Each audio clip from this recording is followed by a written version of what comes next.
Hello everyone. Today's video is going to be going over your community interests. So once you're logged into Salesforce, you can find community interests if you click into the little drop down there into community interests. And then it depends on what list view you're looking at. You might be referred to like recently viewed. You can set up a list view that shows you like all of your active community interests, which is easy to look at. I'm in test here, so I don't actually have any, but basically it would show you all of your active community interests, which is a nice way to look at who's actually a lead and set up as a community interest for you. I'm going to change this to show me all of them for the sake of this training. And you will see here, we've got all of our community interests with the lead's name and then the community they're looking at. So let's take James Yunchai at StoryPoint Fake Community here as our example.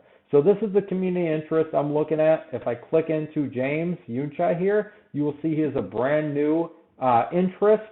He has not been attempted as contact yet, not been converted, none of that stuff. We're just basically getting started. I got his information in here. It pulls in all of the info about James here. You see all the specific inquiry information. There's a AutoFill option here. So if you are a community specialist who is picking up a community interest that already has another community interest for another property, you could use the AutoFill option and kind of pick up all of the information that the other salesperson so graciously filled out for you. So like if, you know, the phone number and all that information, you can use AutoFill. If any of the discovery information has already been filled out, you can use the AutoFill, and you can basically pick and choose what you want to pull in. So like if they're looking for, you know, a certain type of neighborhood, an apartment, whatever, and it's the same across communities, you can keep that the same. Otherwise, you can edit that and change it. But that's an option for you. You can see up top, it's got all the community information, the lead's name, the community there, what your owner person is set up. So this would be your name as the owner. And then it's got information related to the community, the inquiry. So who actually is reaching out and who your point of contact is. So here we have James Yunchai. We've got his phone number. We can see that he is not the actual prospective resident. He's looking for a loved one. You've got his email here. Underneath that, this should be stuff you're pretty familiar with. So the discovery section, who the primary resident's first name is, what their last name is, if you have an email and phone number for them. If there's a secondary resident, you would enter that in here as well. And then information about why now, right? Why are they looking now and not a year ago? You know, what made now the time that this person's looking to move into our community?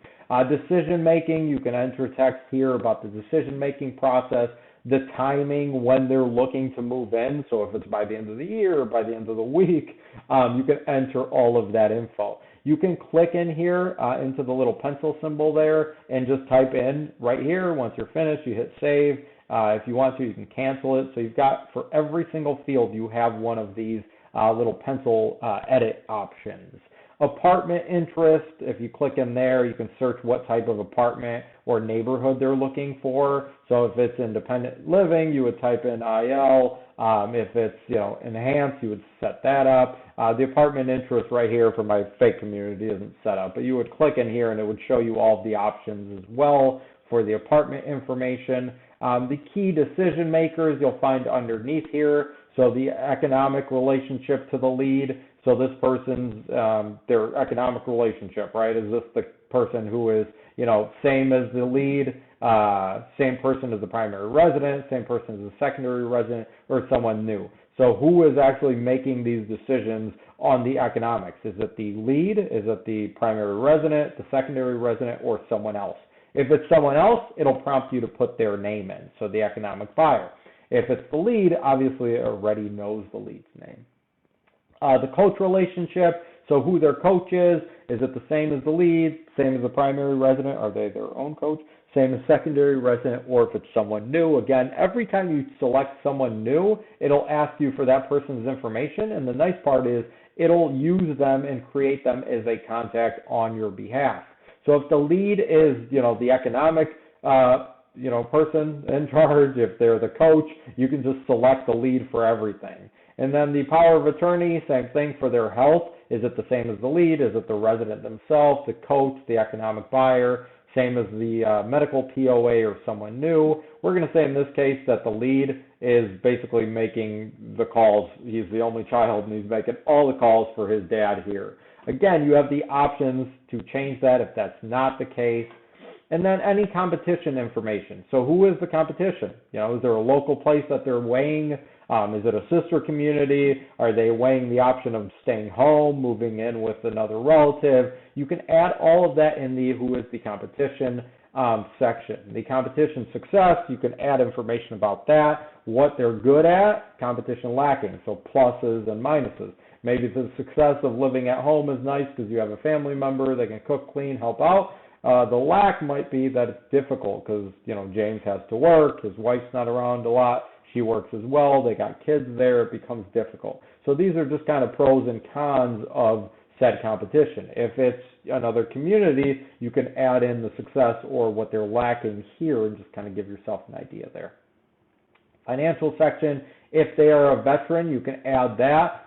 Is the primary person a veteran, the secondary resident, are they both, or if they're not? Any information about long-term care insurance here, financials, just in general, if they're waiting for the house to sell, if they can afford this much a month, you can add all of that for yourself to view here. And then physical health needs here, anything mental here, so if they need help with showers twice a week, you can add that. If they have a hard time remembering things, you can add that here in the mental section. And then underneath that, it pulls in all the inquiry information that came in from the lead. So this was the initial community interest. So it's pulling in all of the information from the initial lead. If you're adding your own new community interest and they came in from another source, so the first time at the first community, we said it came in because of the radio. If you are the second community and they found you on Google, you would change this to digital, and then the second source would be Google. You can add in any third level down source, so if it was a certain section in Google, you put that in. If you want to get very specific, you can add in notes for that here.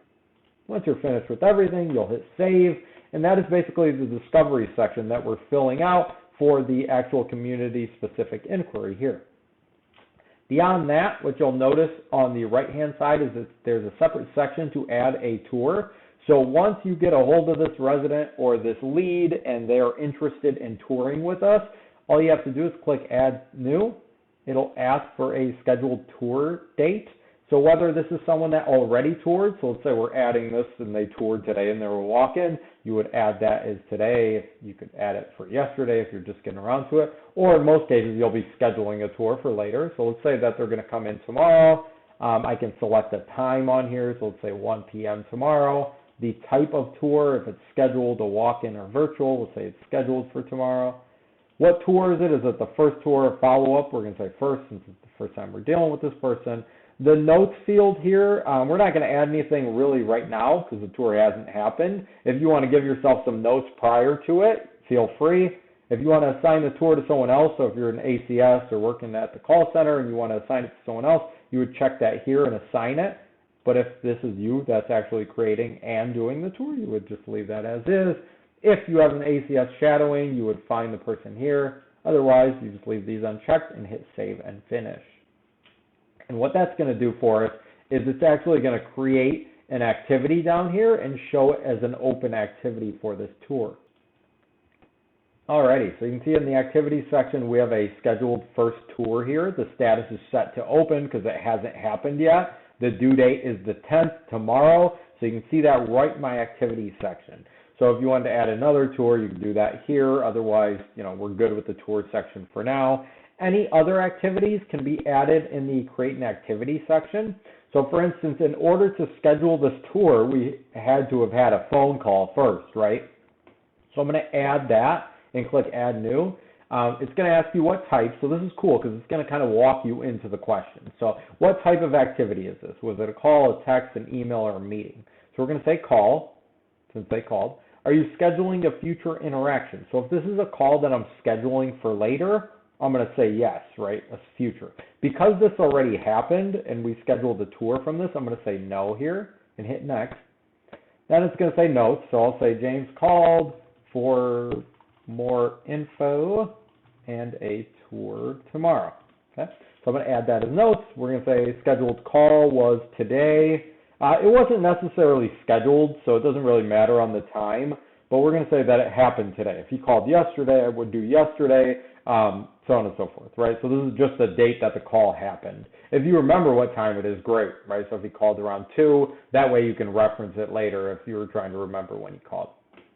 Was it an inbound or outbound call? If he called you, it's inbound. If you called them, it's outbound. So we're going to say inbound. Call result.